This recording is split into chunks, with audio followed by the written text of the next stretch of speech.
The rain didn't let up, not even for a second. It poured like the sky was crying, each drop slamming against the broken pavement outside the zoo gates. The lights had gone out, and only the wind howled through the empty paths. Most people had rushed home before the storm hit.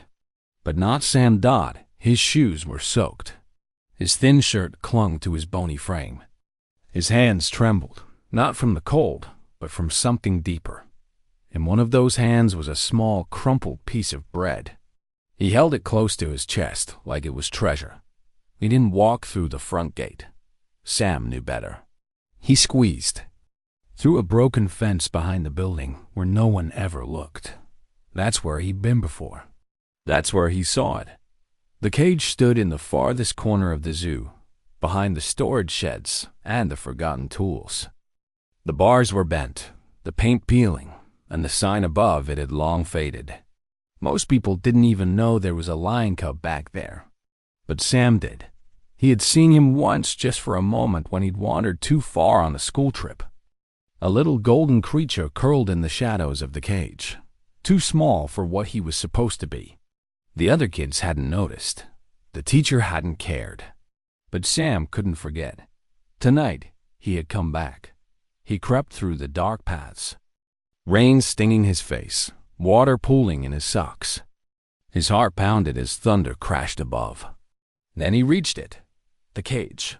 There it was again. The tiny lion cub, alone, curled tight against the corner, shivering like Sam. Sam crouched down, careful not to make noise. He slowly pulled the bread from his pocket. It was wet and half squashed, but it was all he had. He pushed it through the bars. At first, the cub didn't move. Sam whispered, barely loud enough to hear, "It's okay. You can take it." The cub lifted its head.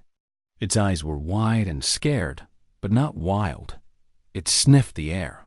Slowly, carefully, it crawled toward the bread, limping slightly. When it reached the piece, it didn't snatch it. It just looked up straight at Sam. For a second, they both just stared at each other, like two shadows in the storm. Sam's lip trembled. He wasn't sure why. Maybe because it was the first time someone had really looked at him like that in a long, long time. The cub licked the bread and ate it slowly. Sam leaned closer, his wet hair dripping. "You're not scary," he whispered. "You're just small, like me." The cub made a small sound, not quite a growl, not quite a cry. Just something soft. It didn't flinch when Sam pressed his fingers against the bars. It just sat there, quiet. For a few minutes, everything felt still. The storm raged on outside, but inside that moment, it was just them. Then a branch cracked. In the distance, Sam jumped, turning his head. He didn't see anyone, but something told him he wasn't alone. He backed away from the cage, eyes wide, heart racing. "I'll come back," he'd promised. "I swear." He turned and ran, splashing through puddles, slipping on mud, disappearing back through the hole in the fence. Behind him, the cub sat by the bars, waiting. The next morning, the zookeeper unlocked the main gates and began his slow walk through the empty paths. He had worked here for over 30 years, seen animals come and go. But there was something strange this morning. A scrap of bread wet, torn lay just outside the old lion cub cage. The old man frowned, stepped closer. Inside the cage, the cub was awake and sitting up straight, not hiding, not silent, just watching the bars like it was waiting for someone. The zookeeper narrowed his eyes. "Now what's this about?" He muttered.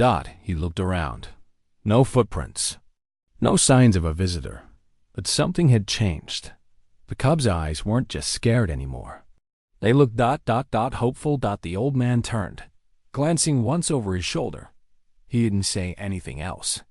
But he noticed, and he would keep noticing. That night, the rain came again. Softer this time. And beneath the broken fence, a small figure slipped through once more. A second piece of bread in hand. Asterisk. Sam came back soaked, his clothes heavy with rain. He didn't try to sneak in. His uncle didn't care enough to notice when he left, and he definitely wouldn't care now. The old house stood like a frozen shadow, quiet, cold, and always dark inside. The lights worked, but no one turned them on unless they had to. Sam closed the door behind him softly. It didn't matter. No one asked where he had been. His uncle sat in the same armchair, eyes glued to a flickering TV screen, a can resting on the floor beside him. The air smelled like smoke and something burnt from last night's dinner. "You tracked mud in again," the man muttered, not even looking. "Clean it." Sam didn't reply. He just bent down, grabbed an old rag, and wiped the floor. His arms ached. His legs were still wet, but he didn't complain. He never did. He climbed the stairs to his room, if you could call it that. The mattress was on the floor. No posters, no toys. Just a cracked window and a pile of second-hand books no one had touched in years. Sam sat down and pulled the blanket over his knees. He stared at the wall. He thought about the cub. The way it looked at him, like it saw him, like it waited. It was the first time in months, maybe years, that Sam had felt like someone needed him. A tear slipped down his cheek, and he quickly wiped it away. Downstairs, a loud crash came from the kitchen. "Don't expect food tonight," his uncle shouted. "You had enough last week." Sam didn't answer. He didn't feel hungry anyway. What he felt was something deeper, a hollow ache that filled his chest and made it hard to breathe. He picked up a pencil and opened a notebook. On the first page, he drew the outline of a cage. Inside it, he sketched a small lion cub curled in the corner. Next to it, he drew a boy sitting cross-legged. Then he paused. He added a crack in the cage bars. Days passed like this. School, silence. Chores. His uncle barely spoke unless he was angry. The teachers didn't ask questions. No friends came around. At school, Sam kept to himself, walking alone, eating alone, leaving without saying goodbye. But every night, he returned to the cage. He brought scraps of food, sometimes just half a slice of bread, sometimes a bit of chicken bone from his uncle's plate. It wasn't much, but the cub never seemed to mind. Each night, the cub would inch closer. Each night, Sam would whisper more. "You're the only one who doesn't talk back," he'd say. The cub blinked at him. "You listen better than people." And then, one night, Sam sat beside the cage and whispered, "My parents died last year." He waited for something. A sign, a breeze, a noise. Nothing came, but the cub moved just a little closer to the bars. "I was in the back seat," Sam continued. "They said I was lucky." The cub lay down, resting its head on its paw. "I didn't feel lucky." He reached forward, slowly placing his fingers between the bars. The cub didn't flinch. "I didn't cry that day. Not once," Sam whispered. "Not until now." A tiny whimper came from the cub. Not loud, just enough to make Sam's chest tighten. One evening, while scrubbing the dishes, Sam looked up and asked, "Uncle, what was Mom like when she was little?" His uncle didn't even look at him, just took another sip from the can and said, "Don't know. Don't care." Sam nodded, swallowed hard, and kept washing. That night, he stayed with the cub longer than usual. He brought an old scarf from his closet and pushed it through the bars. "It's not warm, but maybe it helps," he said. The cub sniffed it then, curled up around it like it was something precious. Sam smiled for the first time in a long while. "You can keep it," he whispered. And in that moment, it didn't matter that the house was empty, that the walls didn't echo laughter anymore, that his uncle never smiled, because inside that rusted cage, someone had listened. Someone had seen him, and that was everything. If you feel connected to this story, please like, share, and let know your city or country below. The next day, Sam hid a small napkin inside his backpack before heading to school. It held Scrap's half a biscuit, a corner of bread, and a piece of dry meat he saved from dinner. He didn't eat lunch, didn't talk to anyone, just counted the minutes until he could leave Dot as soon as school ended. Sam didn't go home. He ran the other way, cutting through alleys, puddles splashing under his shoes. The clouds above hung heavy again, gray and full, but he didn't care. The only thing on his mind was the cub. When he reached the back of the zoo, his heart thumped in his chest. The hole in the fence was still there. No one had fixed it. He ducked through, careful not to rip his jacket. He moved fast but quiet, like he always did. The path behind the storage sheds was muddy, slippery. He nearly fell once, but he didn't stop. His hands clutched the napkin so tight, it nearly tore. He reached the cage, panting softly Dot, and then he froze. The cub wasn't. In its usual corner, panic hit him like a punch. He dropped to his knees and crawled forward, eyes scanning every inch of the rusted cage. Then movement. From the back shadows, the cub slowly limped forward, its body weak, one leg dragging slightly. But its eyes, they locked onto Sam like it had been waiting the whole time. Sam smiled, tears already building. "You waited for me," he whispered. The cub made a low sound, not loud, not strong, but soft and real. It came closer, pressing its nose against the bars. Sam sat down, back against the fence, and unwrapped the napkin. "It's not much," he said, "but it's better than nothing." He pushed the crumbs through the bars gently. The cub sniffed, then ate slowly. Every chew looked like effort. "You're so thin," Sam murmured. "Don't they feed you?" The cub didn't answer, but its ribs showed more today. And that limp, it wasn't there before. Sam leaned closer. "I'll bring more tomorrow, I promise." From a few steps away, a shadow moved. The boy didn't notice. He was too focused, too lost in the moment. But behind a stack of crates stood the zookeeper, an old man with weathered eyes and a heavy heart. He watched silently, arms folded across his chest. This wasn't the first time he had seen the cub with someone, but it was the first time he saw that look in the cub's eyes, like it was alive again, like it cared. The old man didn't move. He just watched. Sam looked up at the cage again. "I want to name you," he said softly. "Is that okay?" The cub tilted its head.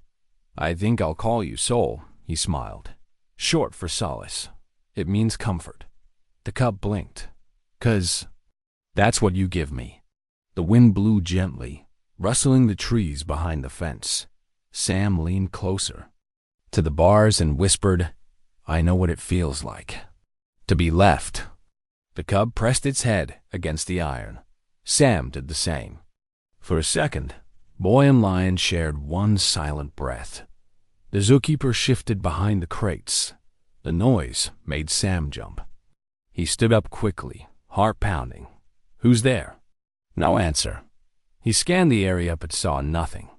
Probably just a bird. He muttered. He gave Soul one last glance. "I'll come back." Same time. The cub lay down slowly, tail curling around its body. Sam turned and disappeared through the trees, heading back toward the broken fence. Once the boy was gone, the old man stepped out. He walked slowly to the cage, staring at the lion cub curled in the corner. "You shouldn't be here," he muttered. "You were supposed to be gone weeks ago." The cub didn't move. The old man sighed. But he waited for him. He crouched beside the cage, staring into those tired eyes. "Maybe I was wrong." The wind picked up, and the rain began again. But this time, something felt different. Not just a storm. A beginning. Asterisk by the third visit, the cub was already waiting near the front of the cage. It didn't hide in the shadows anymore. As soon as Sam's footsteps neared the back path, the little lion lifted its head. Its ears twitched. It knew Dot. Sam smiled as he stepped around the last corner and whispered, "You really can hear me coming." Huh. The cub gave a soft grunt and nudged the bars with its nose. "I kept thinking about your name all day," Sam said as he knelt. "Soul, you like it?" The cub tilted its head, then let out a quiet sound, something between a sigh and a purr. "That's your name now," Sam grinned. "Soul. It means comfort or peace, or something people don't really get to feel when they're alone." He pushed a piece of stale biscuit through the bars, then added a slice of apple he had wrapped in paper. Soul sniffed it, then ate. Slowly, blinking up at Sam in between bites, Sam leaned his head against the bars. "You're the only good thing in my life right now." Their visits became a routine.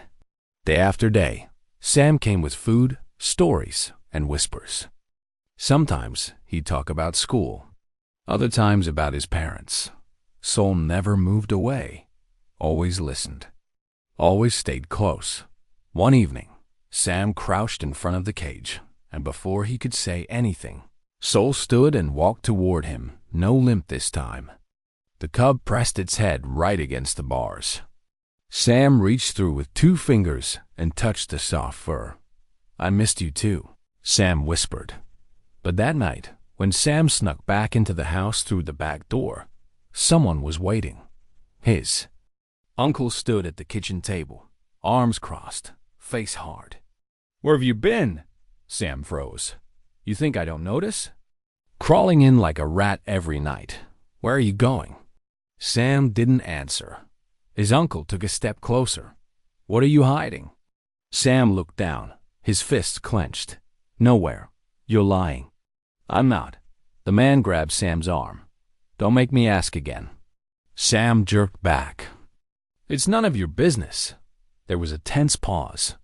Then his uncle's voice dropped. "If I catch you sneaking out again, you'll regret it."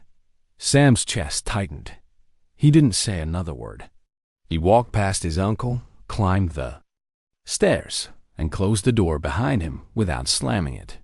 He sat on the mattress, breathing hard, hands shaking. He stared at the crack in the wall. Then he whispered, "I'm not going to stop." The next night, he waited until his uncle was snoring on the couch. The moment was quiet, risky, but he had to go. Soul would be waiting, and he couldn't let him down. Not now, not ever. Staring at the handle. No breakfast, no voice. Just silence. Then came the click, the sharp sound of a lock sliding into place from the outside. His uncle's voice followed, cold and flat. "You want to act like a stray? Then stay in." Sam stood up and tried the door. It didn't budge. "Uncle, please, I need to go." No answer. He banged once with his fist, but nothing came back. The footsteps faded down the hall, and silence again. Sam slumped back, pressing his forehead to the door. At the zoo, Soul waited. The cub paced near the bars, eyes locked on the empty space between the trees. The scarf Sam gave him was still there, soggy from the rain. He nudged it, sniffed the air, and let out a soft, broken sound. He didn't eat that night. Or the next. Rain came again, heavier this time. Soul curled into a tight ball, fur-soaked, shivering beneath the wooden beam in his cage. His eyes kept drifting to the same spot. But no one came. 3 days passed. Inside the house, Sam's voice had gone hoarse. He stopped asking. His throat ached from shouting the first night. Now he just sat against the door, knees pulled to his chest, face buried in his arms. "I'm sorry," he whispered. "I didn't mean to leave you."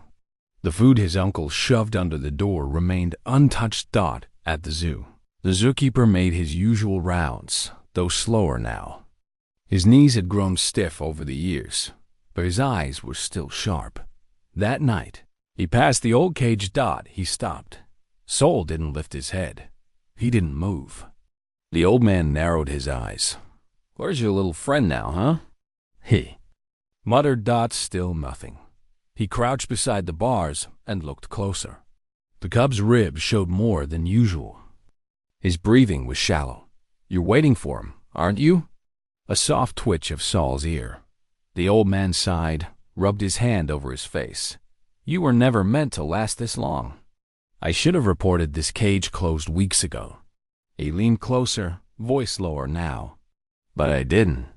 Saul slowly turned his head, weak eyes meeting his.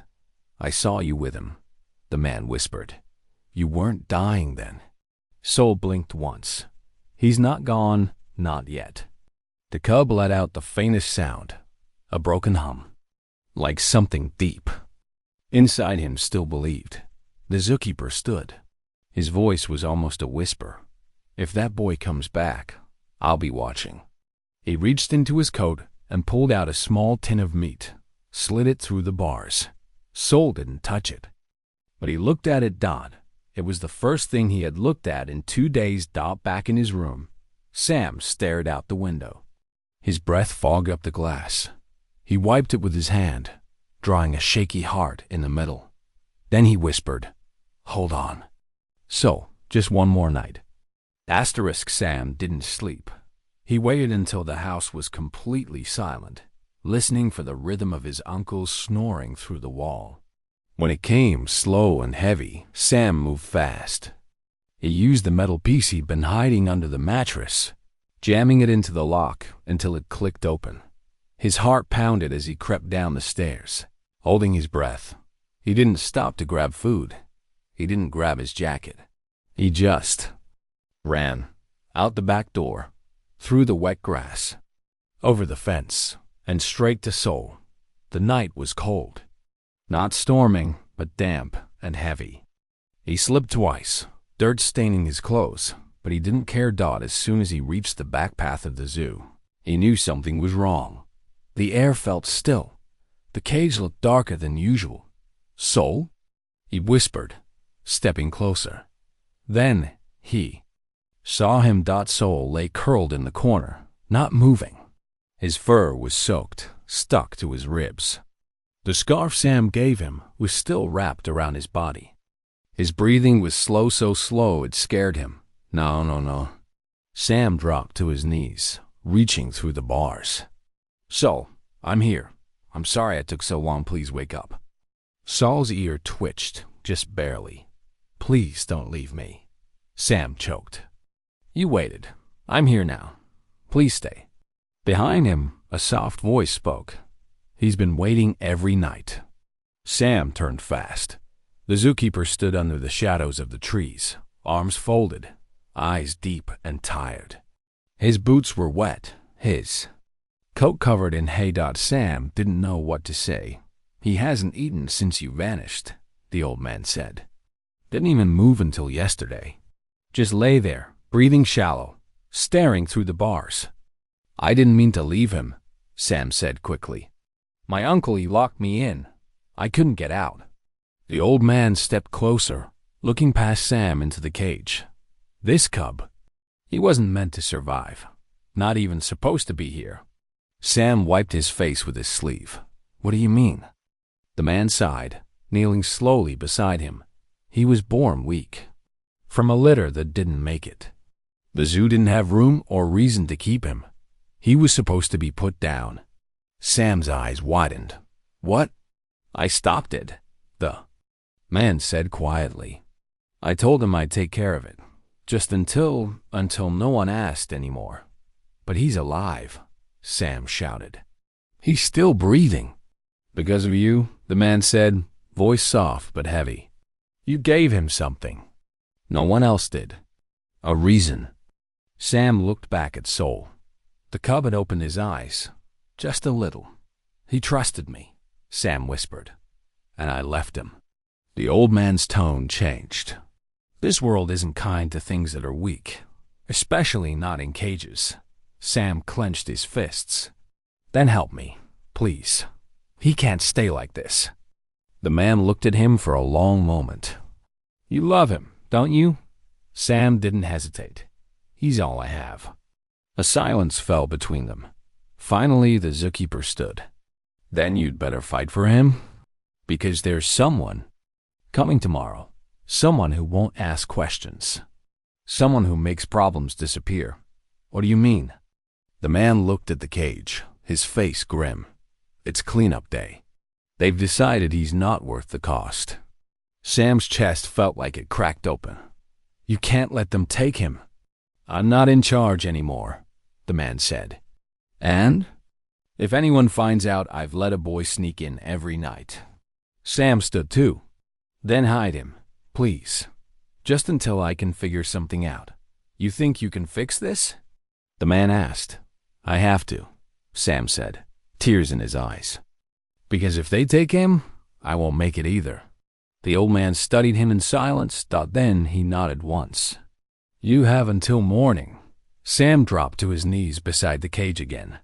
He pressed his forehead to the bars. So, he whispered, don't give up. The cub blinked slowly and nudged the bars with his nose. The fight had just begun. The sky hadn't turned yet. It was still dark, but morning wasn't far. Sam sat on the wet ground, his hand resting against the bars of Saul's cage. The cub hadn't moved again, but his eyes stayed open, flickering toward Sam like he was. Holding on by a thread, Sam whispered, You're going to make it, I swear. The old zookeeper stood quietly nearby, arms crossed, his eyes locked on the cub.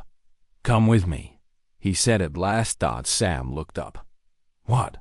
Why? There's something. You need to see. Something I should have told you days ago. He turned and walked off without waiting for an answer. Sam hesitated, gave Saul one last glance, then stood and followed. They walked in silence, boots sloshing in damp soil, past locked cages and overgrown corners of the zoo. The place looked forgotten. Finally, the man stopped at a metal door hidden behind a storage shed. A thick chain hung from the handle. He pulled a key from around his neck and unlocked it. Inside, he said that the room was cold, dark. The air smelled like dust and something metallic. Stacked boxes lined the walls, and in the center, an old metal cabinet stood bolted to the ground. The zookeeper knelt beside it and opened the drawers one by one. I've been here a long time. Kid, he muttered. Long enough to see things they don't put on signs. Sam didn't say a word. The man pulled out a thick folder and handed it to him. Read the top page. Sam opened it slowly. His eyes scanned the printed lines. Subject: Male Lion Cub. IDA 4027. Status: Unfit for display. Weak lungs. Birth weight below average. Breeding program 12D. Order: Terminate. Sam blinked hard. They wanted him dead? The zookeeper nodded. Day he was born. They marked him for removal before he even opened his eyes. Sam shook his head. Why? Too weak. Couldn't sell him. Couldn't show him. Couldn't breed him. So they labeled him a loss. But you didn't do it, Sam said. The man looked away. I told them I had. I logged it in the system. But I couldn't follow through. Why not? He paused. Because the first time I looked in his eyes, he didn't look scared. He looked like he understood, like he knew he didn't matter, and had accepted it. Sam's voice cracked. That's not right. No, it isn't. He sat down slowly on an old bench. So I locked him up back there. Told them I'd cleaned the area. They don't bother checking the back rows, not unless someone complains. Sam stared at the folder. So he's a secret. The man nodded. A secret I've been hiding for weeks. And now you're part of it too. Why didn't you tell someone? Why didn't you ask for help? The zookeeper let out a slow breath. Because I don't trust the system, kid. Not anymore. I've seen what happens when they come in with their trucks and their orders. They don't look at animals like you do. Sam's voice dropped. So what now? The old man looked him straight in the eye. Now we fight. He stood again and pulled out another envelope. Inside were old photos, cubs from the same program, cages marked with red X's, lists of names crossed out. They shut down the program a few months ago, he explained. But not before they cleared out everything.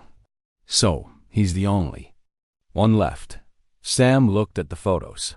He survived something the others didn't. The zookeeper nodded, and he did it quietly. Alone, until you.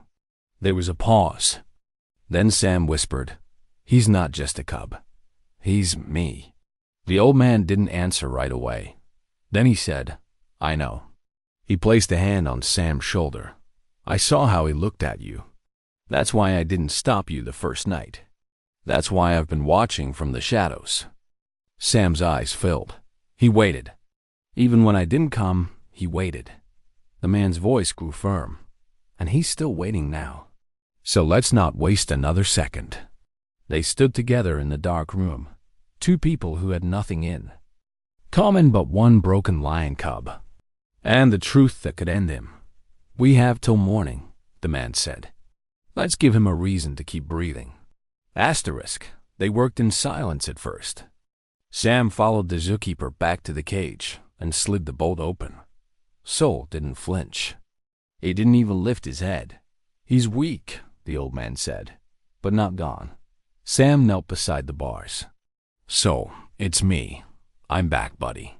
He reached in slowly, laying a towel over the wet scarf. Soul didn't move much, but his eyes followed Sam's hands. That was enough. From that moment, they didn't waste time. The zookeeper brought old syringes, bottles, warm cloths. Sam carried buckets of water and cleaned the cage floor. He wiped down every inch, careful not to disturb Saul's resting spot. Every whisper mattered. "I brought chicken today," Sam said one morning, sliding a soft piece into Saul's mouth. "Not great, but it smells better than that canned stuff." Saul chewed slowly. His head wobbled a little, but he stayed upright. "You're doing better," Sam whispered. "That's my boy." He visited before sunrise and after sundown.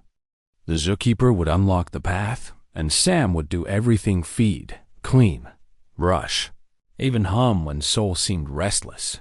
"You treat him like a brother," the old man said one night. Sam nodded.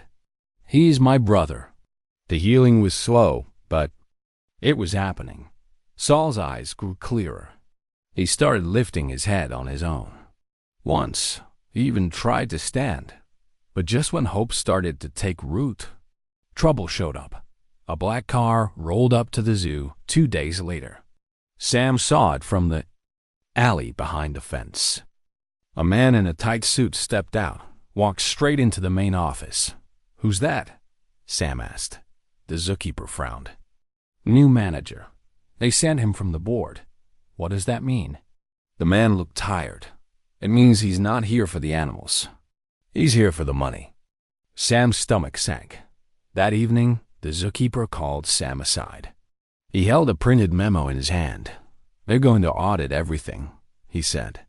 "They want full reports on animals' costs and unused cages." Sam grabbed the paper. "What if they find Soul?" "They will if we don't act fast." "We can hide him," Sam said. "Move him somewhere. Just for a few days." "It's not that simple," the old man replied.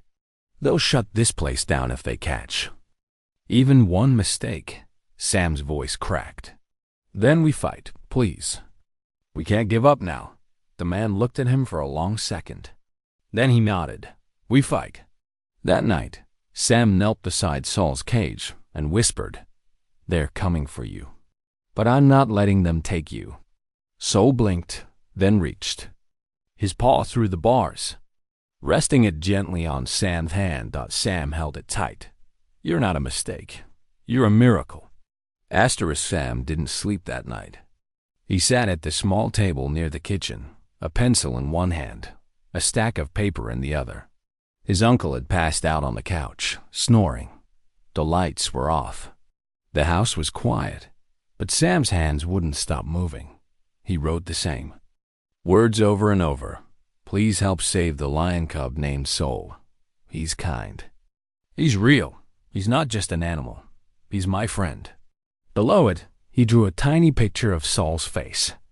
No color, just pencil lines, and his heart poured onto paper. By morning, he had 30 flyers. Most were crooked. Some had smudged words, but the message was clear. He stuffed them in his bag and slipped out before sunrise. The zoo opened slowly. Tourists came in small groups. Families wandered around, pointing at parrots and peacocks. No one looked toward the back. No one saw the cage that held Soul. Sam stood near the entrance, hands trembling. He held out his first flyer. "Please, can you read this?" He asked a woman holding a toddler. She gave him a quick glance, frowned, and walked past. He tried again. "Please, it's about a lion cub." Most ignored him. Some gave a polite smile and kept walking. Hours passed. His stack grew thinner, but not because people were taking them. The wind blew a few away. One got stepped on. He sat on the bench and stared at the last 5. Then someone sat down beside him. It was a teenage girl with bright red hair and a camera hanging from her neck. "You made these?" she asked, holding one of the crumpled flyers. Sam nodded. "It's about Soul. He's dying, and they're going to take him away." She read the flyer again, slower this time. "Is this real?" Sam looked at her, eyes tired. "He's my best friend, and they don't care. They just want him gone." She pulled out her phone. "Can I take a picture of this?" "Why?" "Because people listen more when it's online." Sam hesitated, then nodded. "Okay." She took the flyer, snapped a photo, then one of Sam, holding it. "What's your name?" she asked. "Sam." She smiled. "I'm Aaron. Don't give up, Sam." He watched her walk away, typing on her phone. By the time the zoo was closing, Sam had only one flyer left. He folded it and put it in his pocket. That night, he sat beside Soul again. "I tried," he whispered. Most people didn't care, but one girl said she'd help. Soul was stronger now. He lifted his head and licked Sam's hand. "You believe me, right?" Sam asked. The cub rested his head on Sam's lap. In the distance, the zookeeper stood by the fence, watching quietly. A buzz came from his pocket. He pulled out his phone and blinked at the screen. "Sam," he called. "Come here." Sam rushed. "Over. What is it?" The old man held up the phone. On the screen was a post with Sam's flyer, already shared hundreds of times. "People are starting to listen," he said softly. Sam's chest rose with a shaky breath.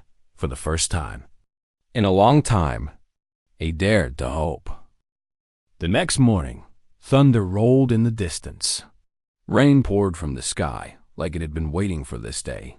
Sam ran through the back path, heart pounding. He didn't care about getting soaked. He just wanted to get to Soul. As he neared the cage, he skidded to a stop. A crowd had already formed outside the main zoo gates.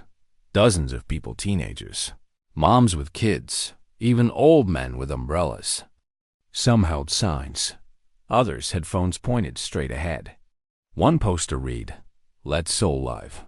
Another said, "He deserves better." Sam turned to the zookeeper. "Did you see this coming?" The old man stared at the growing crowd. "That girl, Erin. Her post went viral overnight." Sam couldn't believe it. They actually came. The manager arrived moments later, face twisted in anger. He pushed through the crowd, shouting over the noise. "What is going on here? Who let this out?" A woman stepped forward. "We saw the post. We're not leaving until we see the lion cub." "This is private property," the manager snapped. "There is no lion cub." Then a voice in the crowd yelled, "Bring out Soul." More voices joined. "Let us see him. We know the truth. Where's the cub?"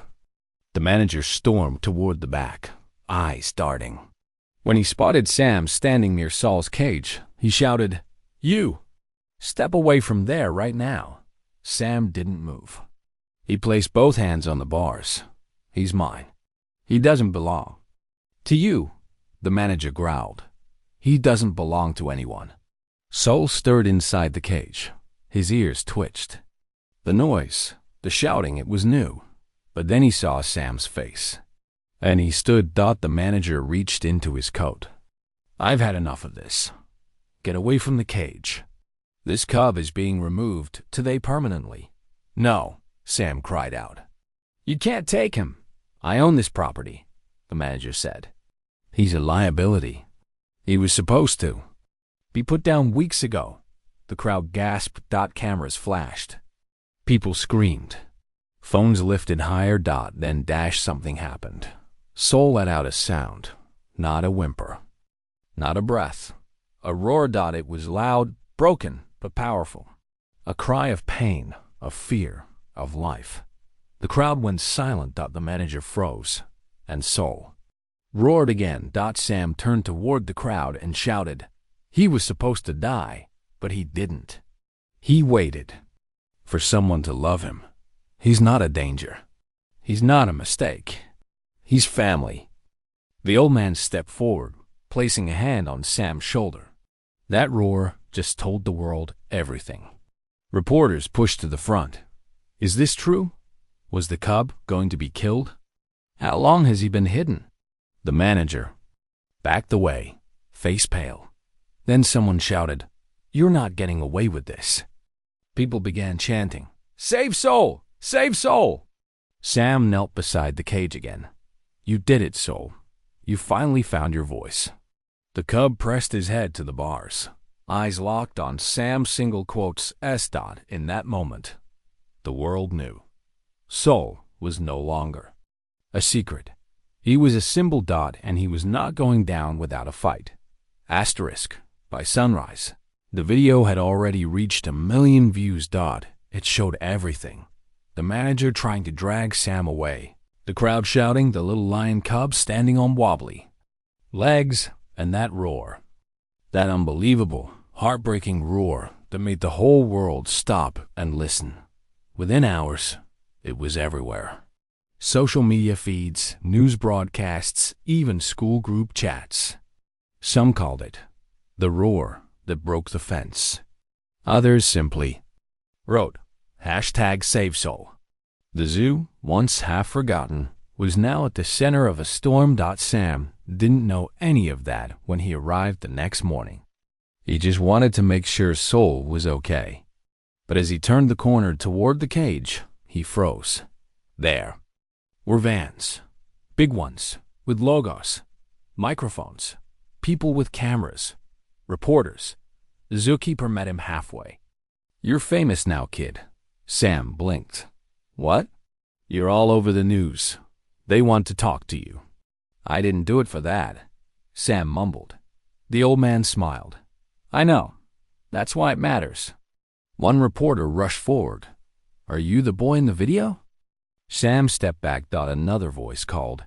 How long have you known the lion cub? What's his name? Sam turned to the cameras. His voice was quiet, but it cut through the noise. He's not just an animal, Sam said. He's my friend.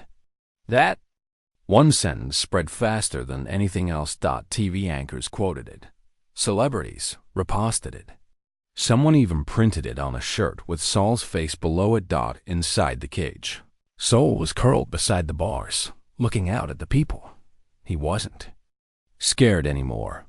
He seemed calm, like he knew they were here because of him. Sam knelt beside him. Looks like you've gone viral, he whispered. Soul nudged Sam's hand and rested his head on his lap. One of the cameramen caught it. A perfect shot. A boy and a lion cub, holding on to each other like nothing else in the world mattered. The internet couldn't stop crying. By afternoon, donations started pouring in. Messages from strangers filled the inbox of the zoo's website.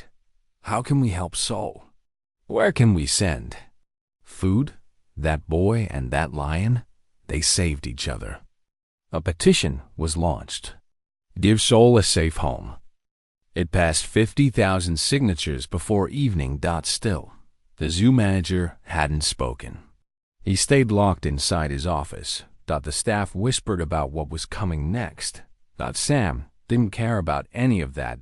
He just sat with Soul, brushing the cub's fur with a soft towel, whispering stories like he always did. "You remember that time I gave you the apple? You didn't like it." Sam smiled. "Spit it right out." Sol blinked up at him, eyes gentle. "I'm scared too," Sam admitted. "I don't know what they'll do now." The zookeeper stepped forward. "They won't take him without a fight. Promise?" Sam asked. "I promise." Just then, another van pulled in. A tall man stepped out. Not a reporter, not a zoo worker. He wore a coat with a patch that said Wildlife Rescue Network. Sam stood. "Who's that?" "Someone who might change everything," the old man said. Quietly, the man looked at Sol, then at Sam. "You the boy?" he asked. Sam nodded. "I saw the video," the man said. "The roar. The bond. We want to help." "Help how?" "We run a sanctuary. Big, open land. Animals who don't belong in cages anymore. It's not far." Sam looked at Sol, his throat tight. "Would I get to see him again?" The man smiled. "He won't be alone." Sam's eyes filled. He crouched down, placed both hands on Sol's cheeks, and whispered, "You hear that, Sol? They're here for you." Sol let out a quiet purr and pressed closer. No matter what came next, the world had finally heard him, and this time they roared with him. The sanctuary team promised to return in 2 days. Until then, Sol would stay in the cage, but now the whole world was watching. Sam stayed close, rarely leaving the cub's side. Reporters kept calling. Messages from strangers kept pouring. But then, something bigger happened. A local journalist named Dana showed up. She wasn't like the others. She didn't just want a story. She wanted the truth. She pulled the zookeeper aside quietly. "I've been digging through public records. The breeding program this cub came from, it's worse than anyone thought." The old man tensed. "How bad?" "Dozens of cubs. Born, labeled defective, and gone. No records of adoptions, no transfers. Just paperwork that ends in the word terminated." The zookeeper sighed. "We knew. We just didn't have proof." "Well, now we do," she said. "And I'm going to show everyone." That night, Dana's article went live. The title read, "Born to Die: The Truth Behind the Zoo's Lion Cub Breeding Program." It included documents, photos, quotes from former staff, and a full section on Sol. She called him the cub that survived. Within hours, donations doubled, then tripled. People weren't just touched now. They were furious. Online forums exploded. Volunteers offered to help the sanctuary. Some even offered to adopt Sol, though the sanctuary politely refused. But not everyone was celebrating. In the manager's office, the mood was different. He slammed his phone on the desk. "There. Ruining this place," he growled. A younger staff member stood awkwardly. "Sir, the board wants to speak to you about." "Forget the board," the manager snapped. "If that cub's removed, they'll start investigating everything." The staffer shifted. "What do you want to do?" The manager's eyes narrowed. "We get rid of the problem before they show up." That night, as the zoo closed and the last few visitors left, Sam sat beside Sol's cage, gently rubbing his fur. "You're getting famous, buddy," he whispered. "But don't let it go to your head." The cub let out a low breath and rested, his head on Sam's knee. Just then, the zookeeper approached, face pale. "Sam, we have a problem." "What is it?" "I heard the manager on the phone. He's planning something. He wants Sol gone before the sanctuary team arrives." Sam stood up fast. "What do you mean, gone?" "I don't know how, but he's moving quickly. We can't trust him." Sam's chest tightened. "We have to stop him." The old man nodded. "We will, but we need to be smart. If he moves Sol tonight, there's no telling where he'll end up." Sam turned to Sol. "I won't let them take you." Sol blinked, calm but alert. "Tonight," the old man said, "we stay here. All night, eyes open. Sam placed both hands on the bars. Let him try, he whispered. We're not afraid anymore. Sam couldn't sleep. Not even for a second. He stayed curled near Saul's cage, blanket draped over his shoulders, eyes locked on the zoo's path. The old zookeeper dozed off in a chair nearby, shotgun flashlight resting in his lap. Everything felt too quiet, but Sam's instincts kept buzzing Dot around midnight. He heard it, a voice. Back gate. 1 hour. We do this fast, the manager whispered to someone on the phone. No paperwork. No witnesses. Sam's stomach dropped. He crawled to the fence, heart racing, and listened harder. Load him into the transport crate. I'll handle the rest. Kid won't even know until... It's too late. That was enough. Sam bolted back to the cage. Wake up, he hissed, shaking the zookeeper's arm. They're coming now. They're really going to take him. The old man blinked awake. What? When? Right now. He just said, 1 hour. We don't have much time. The zookeeper stood fast, grabbing a ring of keys from his coat. We can't let them find him here. Sam looked at Sol, who had stirred and now sat up slowly, blinking. I can carry him, Sam said. He's stronger now. No, the old man said, unlocking the cage. We'll do this together. Sol stepped out slowly, paws soft on the ground. He didn't resist. He just looked between them like he knew what was happening. They led him around the back, past tool sheds and empty cages, toward an old green van the zookeeper had parked behind the barn months ago. Dust covered the windows. It barely looked like it could run. Open the back, the zookeeper said. Sam pulled the handle and shoved the door wide. Together, they lifted Sol into the van and laid him down on blankets Sam had stashed from home. You okay? Sam asked, stroking his fur. Sol rested his head on Sam's knee, calm but tired.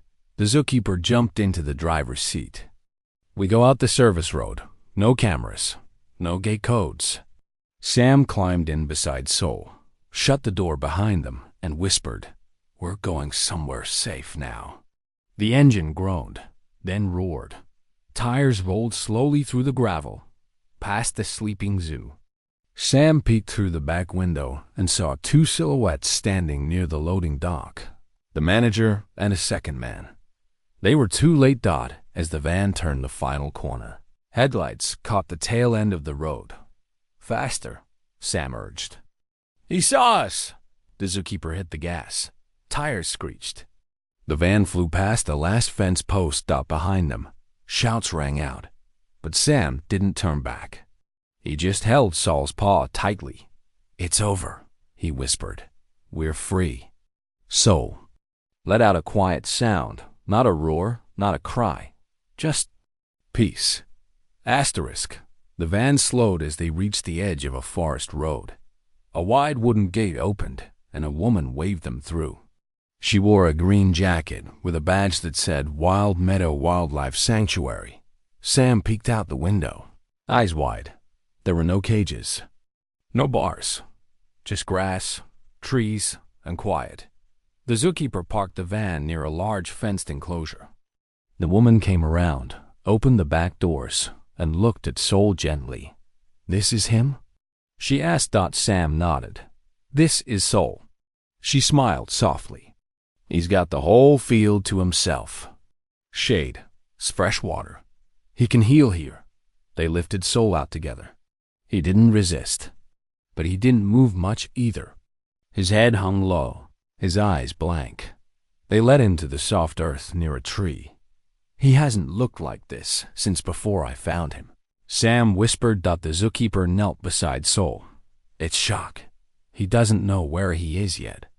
Sam sat down too, brushing dirt from Sol's paw.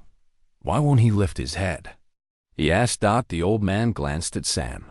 He thinks you left him once. Deep down, he's scared.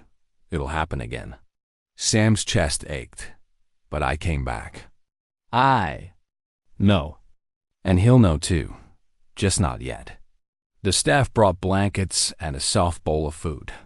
Sam tried to feed Soul, but the cub only sniffed and turned away.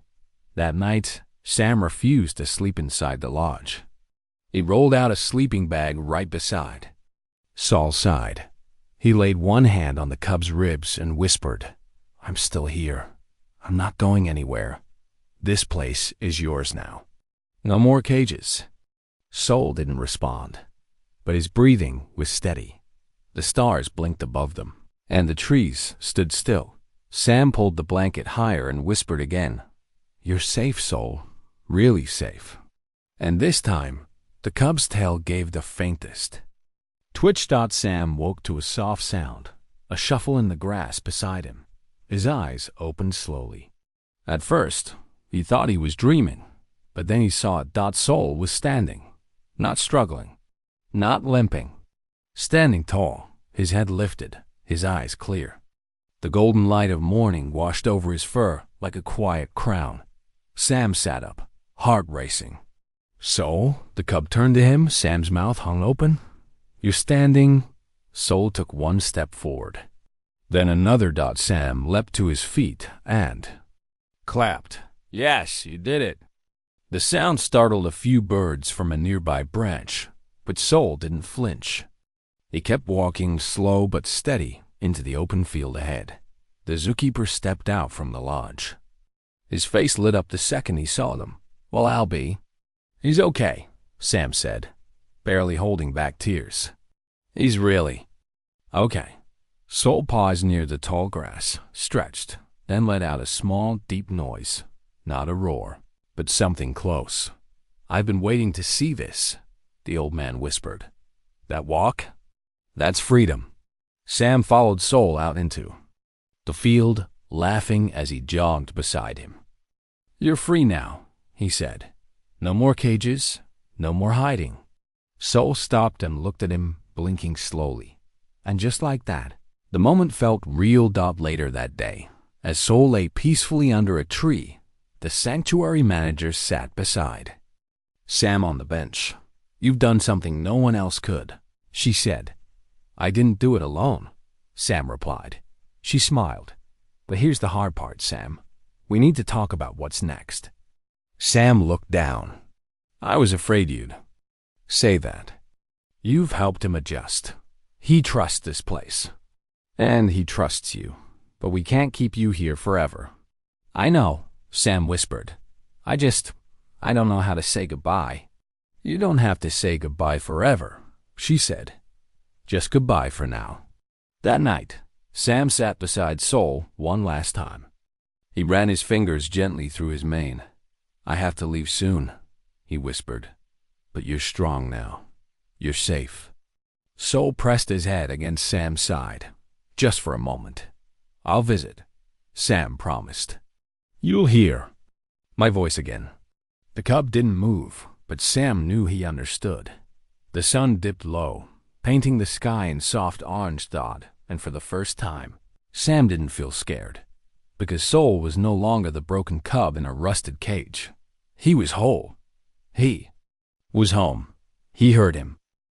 The sky turned gray just as Sam finished tying the corner of the note with a string. The paper trembled in his fingers, soaked at the edges, but he didn't care. He crouched near the fence, just outside the sanctuary, the same spot where Soul had first looked at him with those ancient eyes that had once known pain, but learned to trust. Sam's hands dug into the soft mud. The rain was light, like a whisper, but it would grow heavier soon. He pressed the folded paper into the ground and covered it with a flat stone. Then he sat still, letting the cold drops tap his head like tiny reminders. Soul was gone. Not gone forever. Just somewhere safer, far from cages and glass walls, where open skies welcomed broken wings. But the silence without him still ached. The sanctuary had changed. It felt quieter, heavier. Every corner held a memory. Soul lying beneath the fig tree. Soul nudging Sam's hand when he pretended not to care. Soul roaring softly at the moon when no one was watching. Sam wiped his face with his sleeve. He didn't know if it was rain or tears, maybe both. "Stupid bird," he muttered. "Why'd you have to be so good?" He stood and looked at the fence, the one Sol used to walk beside every evening. Sam had carved a tiny heart on one of the posts. No one noticed. He hoped Sol had. Behind him, slow footsteps approached. Sam didn't turn. He already knew who it was. The zookeeper stopped beside him, hands in pockets, eyes scanning the trees. "She's settling in fine," he said quietly. The woman from the wildlife refuge sent pictures. "Sol's eating. Even let a vet touch his wing." Sam nodded. His throat burned. The zookeeper reached down, brushed the mud gently off the stone Sam had placed. "That for him?" he asked. "Yeah," Sam replied. "I told him. When he sees the rain, think of me." The zookeeper placed a firm hand on Sam's shoulder. He didn't speak for a while. They both stood there, under the rain, breathing in the wet earth and memories. "You gave him more than life," the man finally said. "You gave him love." Sam looked down. The words hit harder than he expected. His chest tightened. "He gave it back," Sam whispered. They stood together in the drizzle. No more words were needed. Later, Sam sat in the staff room, wet clothes, clinging to his back. He opened his lunch but didn't eat. His eyes stared at nothing. The memory of Sol's final day played over and over. The crepe being lifted, Sol's head poking out one last time, their eyes locking. "Don't look at me like that," Sam had joked. "You're gonna be fine." But Sol had looked, and in that gaze was something Sam couldn't shake, as if Sol had known this goodbye was different. That it wasn't just a move. It was a letting go. A soft knock pulled him from his thoughts. Maya peeked in, holding 2 mugs of tea. She walked over and handed him one. "You didn't eat," she said gently. "Wasn't hungry." She sat across from him, her gaze kind. "I saw what you did. The letter." Sam gave a small shrug. "He won't read it. He's a bird." "He's not just a bird," she replied. "He was your friend." That word cracked something inside. Sam blinked fast. "I miss him, I know." They drank in silence. Rain tapped against the windows, a soft rhythm that matched Sam's heart. He imagined Sol out there somewhere, maybe perched high in a tree, watching the storm roll in. Maybe he felt the air shift and remembered a boy who used to sit beside him in the dark. That thought made Sam smile and cry. That night, he couldn't sleep. The ceiling fan spun above, humming like an old lullaby. On his desk sat a photo of Sol, snapped when no one was watching. Sol had been looking sideways, feathers puffed, eyes alert. Sam took the photo and stared at it. Then, slowly he whispered, "You were the best thing that ever happened to me." His voice cracked. "Thank you." The next day, the rain stopped. The world looked washed, clean, new. But the stone near the fence stayed. Sam checked it before work. The note was still there, damp but safe. He smiled. More visitors came that day. Kids laughed. Cameras flashed. But Sam stayed back. He didn't feel like smiling for strangers. Not yet. He cleaned Sol's old perch, even though no one asked. He didn't rush. Every scratch, every chip in the wood told a story. He ran his fingers along it like a goodbye. Later, he stood by the fence again. The clouds were breaking apart now, sunlight slipping through in golden lines. A rainbow arched faintly in the distance. Sam smiled again. It wasn't a big smile, just enough. A feather lay near his shoe. Dark, curved, familiar. He picked it up, held it in his palm. "You showing off again?" he murmured. A soft laugh escaped him. It surprised him. He tucked the feather in his pocket. Evenings were harder. That was when Sol had been most alive. The sanctuary felt lonelier without the deep thrum of wings, without those eyes watching. Sam sat near the fence often now. Sometimes Maya joined him. Sometimes he sat alone. One evening, the zookeeper brought him a small wooden box. "Found this," he said. "Thought you should keep it." Inside was Saul's ID tag, the one they'd removed before the transfer.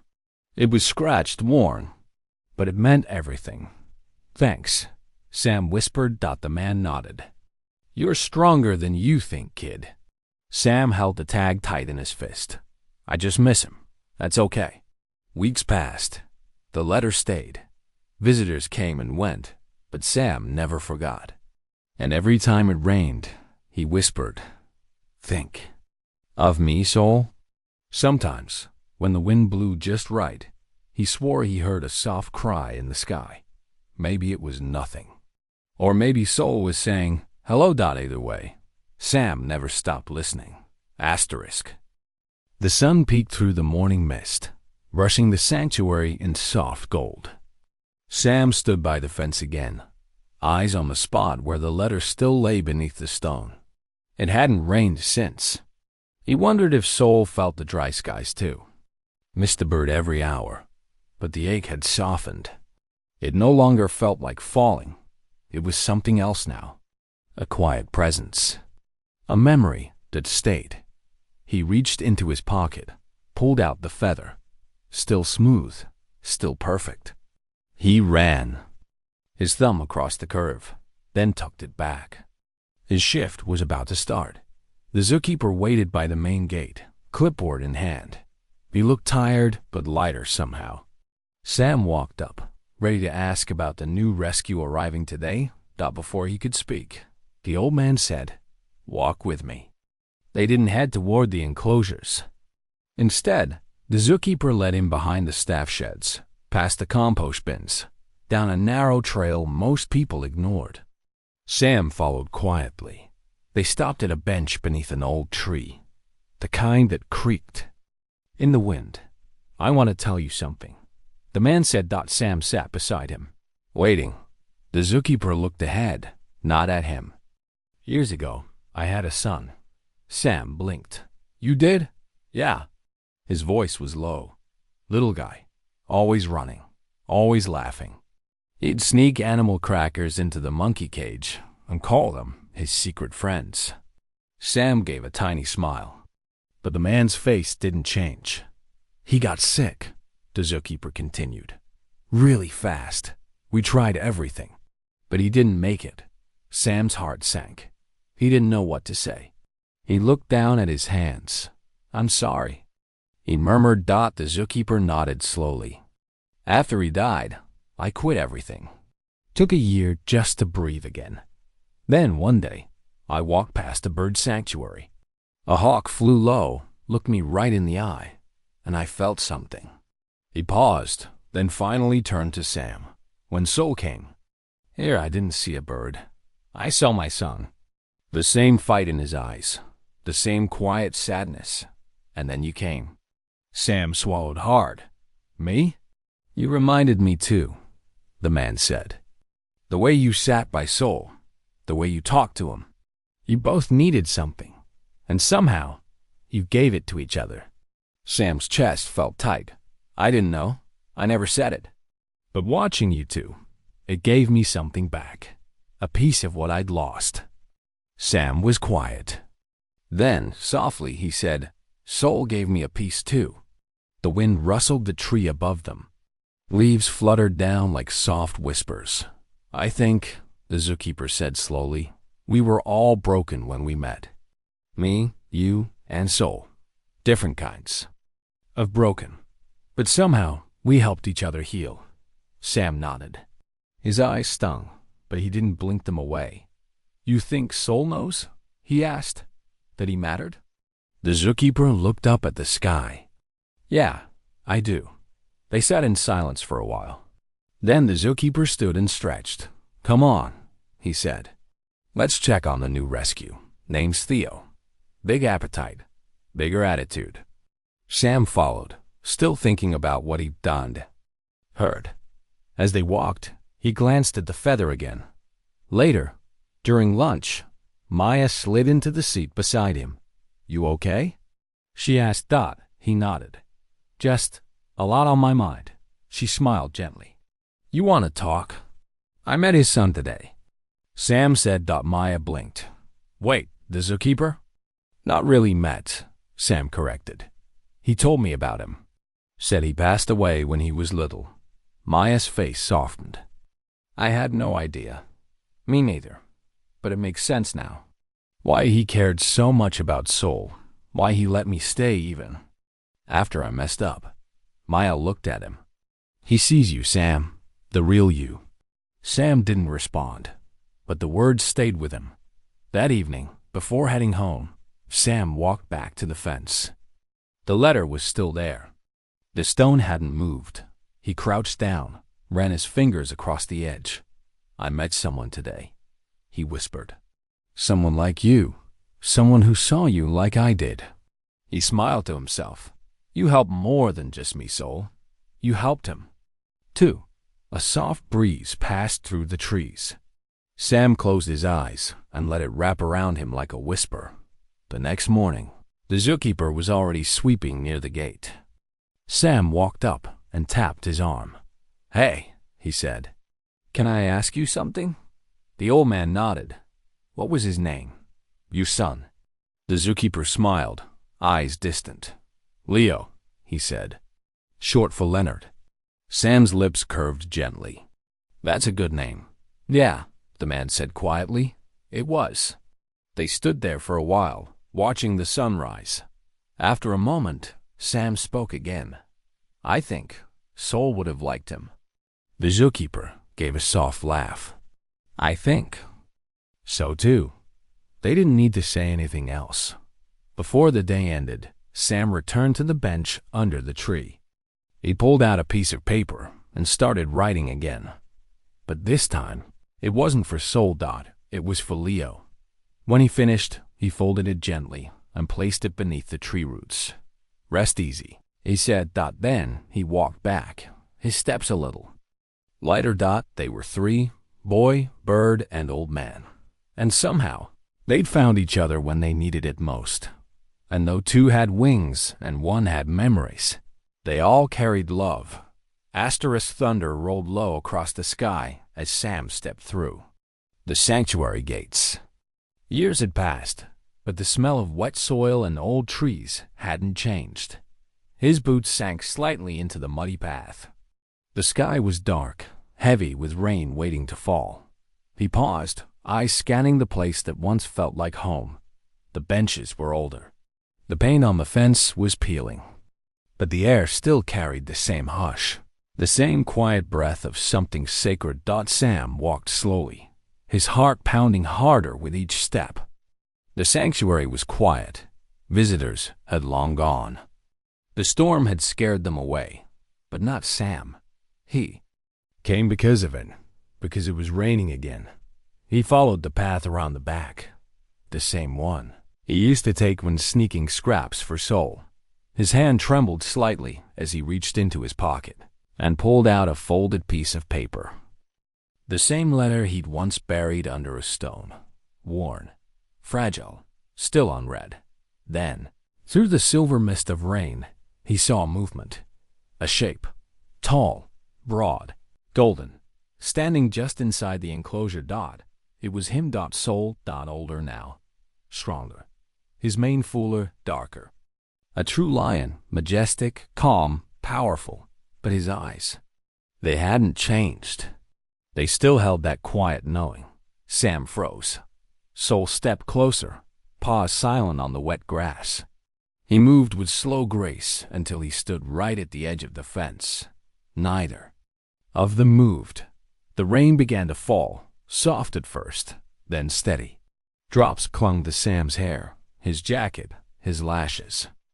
He didn't care. Soul didn't flinch.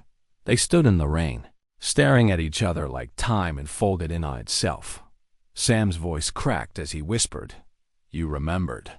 Soul leaned forward, pressing his great head gently against the wire. No sound, no roar. Just that quiet, soft gesture. Familiar, safe. Sam stepped closer, placed his hand against the fence. Their connection was silent, but loud in all the ways that mattered. "I missed you," Sam said. "Every day." The lion blinked slowly, as if saying the same. For a moment, Sam was that boy again, the one who'd sat in the rain whispering hope to a broken bird. And Sol was still that creature who had listened. Their bond had never needed words. It still didn't. "You saved me back then," Sam said, voice trembling. "You gave me something to believe in. You made me feel seen." Sol stayed still, eyes locked on his dot. Sam smiled through the tears and rain. "I kept the feather. It's in my house, framed. People think it's just a story, but I know the truth." A rumble of thunder echoed, but neither moved away. This was their moment. Their rain dot behind them, wind shook the leaves. A branch snapped. A bird cried out somewhere in the distance. But all Sam could feel was the quiet thrum of something unbreakable. "I came back to see if it was real," he said. "If I made it up, the way you looked at me, the way we understood each other." Sol moved slightly, brushing his face once more against the fence. Sam's breath caught. "You didn't forget." The lion turned, only a little, and looked toward the sky. Then back at him. Sam reached into his pocket, unfolded the old letter. It was damp already, ink fading. "I wrote this for you," he said. "A long time ago, when I thought I'd never see you again." His hands trembled as he knelt by the fence and slid the paper under a small rock near the same post. The same place it had once been buried. "I never stopped thinking about you," he whispered. Sol didn't move, just stood in the rain, still and quiet. "I work with animals now," Sam said softly. "Kids too. I tell them stories. About loss. About love. I always say I learned from the best." He gave a faint laugh. "That was you." The lion stepped back slightly, blinking through the rain. "Do you remember the first storm?" Sam asked. "When I told you, when you see the rain, think of me?" Sol let out a sound, not a roar, but a low, deep rumble. It made Sam's heart thump harder. "That's enough," Sam said. "That's all I needed." He stood slowly. His jacket was soaked through, his shoes squished in the mud, but he felt lighter than he had in years. He placed both hands on the fence. "Thank you for waiting." Sol blinked slowly again, his head tilting ever so slightly. "I should go," Sam said, though he didn't want to. He turned, took a step, then stopped and looked back. Sol was still there, watching him, unmoving, proud. Silent. Sam raised his hand. "Goodbye, old friend." The lion didn't move. He didn't need to. The rain kept falling, but now it didn't feel sad. It felt like coming home. Did this story touch your heart? Give it a thumbs up, share it around, and drop your location in the comments.